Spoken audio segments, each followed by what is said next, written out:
In the 1950s, the J.C. Penney department store was a consumer's paradise. From the endless sales floor, one could acquire clothes, furniture, musical instruments, toys, and even rifles. But among the selection of home goods, shoppers might also find a collection of intentionally damaged J.C. Penney mannequins.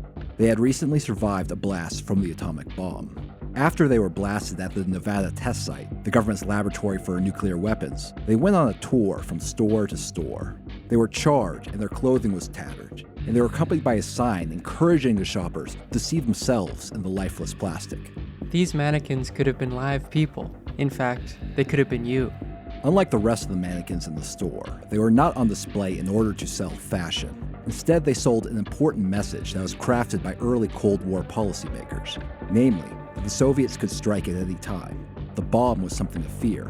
But, as evidenced by the fact that the mannequins were damaged but not destroyed, the bomb was survivable. So there's no reason to lose your mind when contemplating the awesome power of the A-bomb. It was just a bit of propaganda designed to help the population avoid ignorant complacency or paralyzing terror. This finely tuned emotional response was seen as crucial to policymakers at the beginning of the nuclear weapons standoff, and would become important again in the 21st century at the beginning of the war on terror.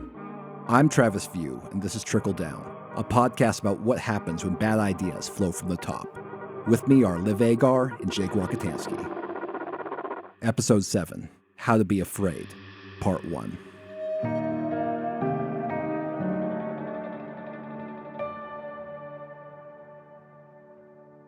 All right, Liv, thanks for taking time to join us today, because I'm really excited to talk about nuclear terror. Yeah, great to be here. I'm glad I'm going to be pronouncing nuclear wrong all the time. Everyone always makes fun of me for this. I pronounce it like Bush does. So Look, if you're going to steal one thing from President George W. Bush, that's the thing to steal, you know? Mm-hmm. And if you have a problem with how I pronounce it, please take it up with Travis. Travis's email is... Speaking of Bush, this podcast series is like partly an excuse to explore and research questions that I'm interested in. And one of the things I was really interested in for many years is something I experienced in my lifetime. And if you're an American millennial or older, you probably remember from your younger days, that is the Homeland Security Advisory System, or the HSAS. And this was the color-coded terror alert system that's created in 2002 in the wake of the 9/11 terrorist attacks. And if you don't remember, there were like 5 colors that were supposed to represent risk levels of terror threat. Now, the lowest level was green, and then there was blue, yellow, orange, and then red was the highest. Now, this system lasted just 9 years. It was scrapped in 2011 because it was obviously terrible. There's no evidence that it ever served its purpose of helping people avoid terrorist threats. But what it did help people avoid was whether or not they were going to fly on an airplane somewhere. Because I remember during this period, anytime you were going to take a trip, the first thing you would do would be like, well, let's check the terrorist threat level today. Be like, oof, orange. Like, probably shouldn't go on this trip to like Oregon to like visit my stoner buddies. You know, it's like, oh, green. Okay. Oh, it's green. All right. We're good. We're good. We can feel, somewhat safer now. Yeah, it was frustrating because I think it's, the responsibility of a government to protect citizens from terrorism that falls under their more broad responsibility of protecting their citizens generally. Sure. I would argue like if there's some specific intelligence that indicates that a terrorist attack is imminent or likely, then it's their responsibility to disclose that so people can protect themselves. That could be an important part of government transparency. But talking about the threat of terrorism in vague terms, like it's a weather report, was clearly a terrible idea. In fact, rather than helping people prevent terrorism or be informed of terrorist threats, it only served to terrify people. If you see on the news that the terrorist threat level was elevated from yellow to orange, what exactly are you supposed to do with that information? Like, you don't know what intelligence this change of status is based on. You don't know what areas of the United States are now more at risk. So you're not presented with any actionable information. So your only possible reaction has to be like emotional. Like, you just live your life or, try to see if you can fly, but you're a little more scared because you believe that another 9/11 might happen anywhere. So it's basically like if like a weatherman didn't tell you the actual weather, they were just like, don't go here. There's a lot of bad stuff happening. Like, just trust me on this one. If you go into this region at this time, you're going to be very sad. Yeah, well, it would just be like weather incoming, location unsure. We're going to get a whole lot of weather in this country at some point or another. Yeah. It's the thing is, like, if there's like a hurricane that's going to strike, the government usually talks about that and the threats, but there's specific information. Like, it's done in specific terms. There's a specific geographical location, and it's going to cover a specific amount of time, and there's a specific degree of severity. And, the Weather Service doesn't come out and say, the threat of a deadly weather event somewhere in America is now medium high. So be alert. A horrible weather disaster could strike somewhere, maybe where you're standing right now. Like, people wouldn't stand for that. People would demand details. The weather is top secret. Exactly. But in the insane years after 9/11, Americans were at least temporarily tolerant of vague, evidence-free pronouncements regarding the rising and falling threat of terrorist attacks. I didn't appreciate it at the time. I remember thinking it's very weird how the news constantly kept people updated about the terror alert level, and I was glad when it was finally done away with.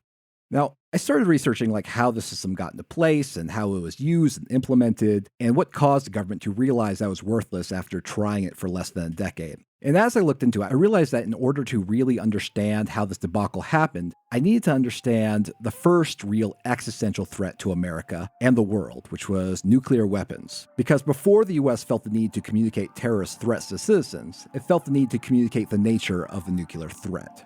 At the beginning of the nuclear arms race in the early 1950s, the government took on the responsibility of essentially determining how scared people should be and how American citizens should focus their fear. And unlike discussions inside the federal government that led up to the Homeland Security Advisory System, the discussions that led to the PR campaigns around nuclear weapons have long since been declassified. So we now have access to internal reports and summaries of National Security Council meetings that couldn't be viewed by previous generations. Now, reading formerly top-secret documents is always fun, feels like I'm getting away with something. But in addition to that, it can provide some insight into this high-level strategizing about domestic communications regarding possibly horrible, violent death. So for this episode, I'm going to talk about how the U.S. government decided to make its populace afraid in the right way when confronting the nuclear threat in the early years of the Cold War, and I'm going to discuss how this connects to the disastrous and short-lived Homeland Security Advisory System in the next episode. So, to start at the beginning, the United States tested the first atomic weapon in 1945 and used them in the war in the same year to bomb the Japanese cities of Hiroshima and Nagasaki. Briefly, we enjoyed the monopoly on nuclear firepower, but it was short-lived.